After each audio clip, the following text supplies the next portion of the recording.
As you continue your chess journey, the starting position in front of us is going to be very familiar to you. But how often do you think about the board without any pieces? When you take a look at a blank chessboard, what comes to mind? For you, do you consider it a canvas with unlimited potential, the beauty just waiting to be discovered? Or perhaps you see 64 squares, 32 light and 32 dark. It's very important to become familiar with the chessboard. Specifically, the chessboard looks flat and all the squares appear the same, but not all squares are created equal. Consider the center squares E4, D4, D5, and E5. These squares are the chess mountain, the highest point on the chessboard. You want to make sure you have your fair share of the chess mountain or inner center. In the best way to do that is planting flags or pawns in the center of the board. You're claiming E4 is your territory on the mountain. Black will often play E5, doing the same thing.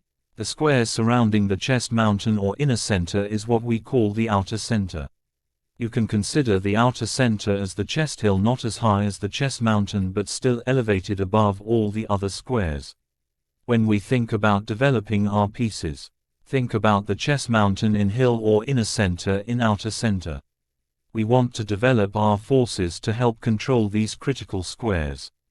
Now that we have a general idea of where we want to place our pieces, let's return white's pieces to the starting squares. Let's pretend for a moment that we can only move 2 pawns and the rest of our pieces only once. Where would you develop your forces? Thinking about the chess mountain or inner center, we don't have to hesitate to play E4 and D4.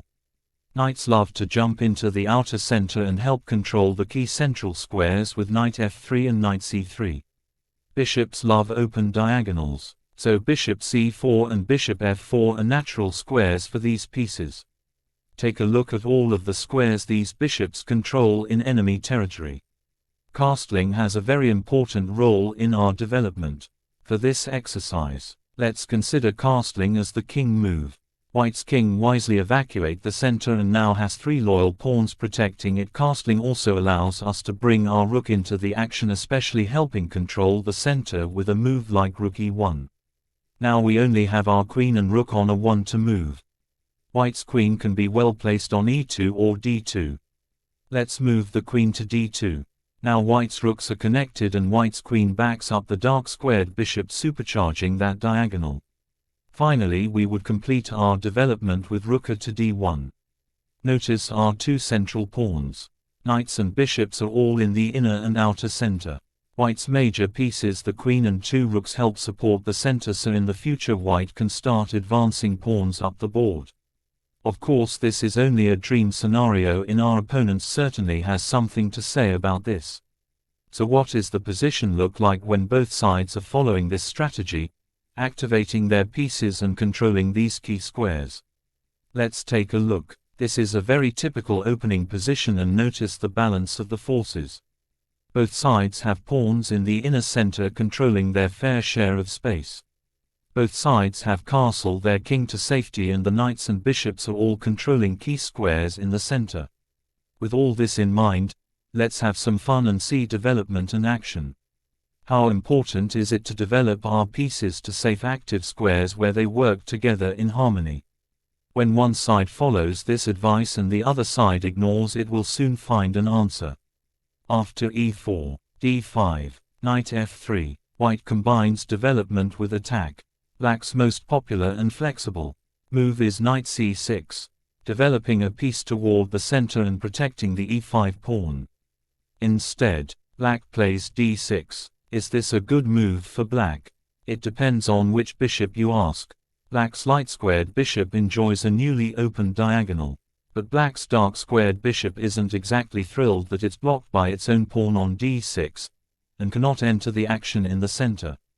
Although this move isn't bad, black's dark squared bishop will have to accept a more passive role than we would prefer.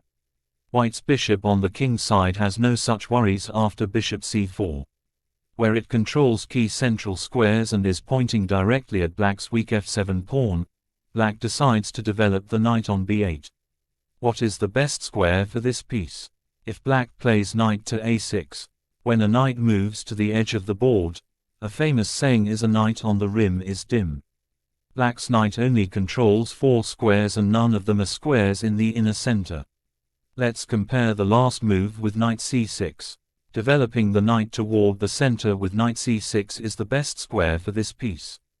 It controls both e5 and d4 key central squares and controls a total of 8 squares, twice as many as it controlled on the edge of the board. Black selected a third option and played knight to d7.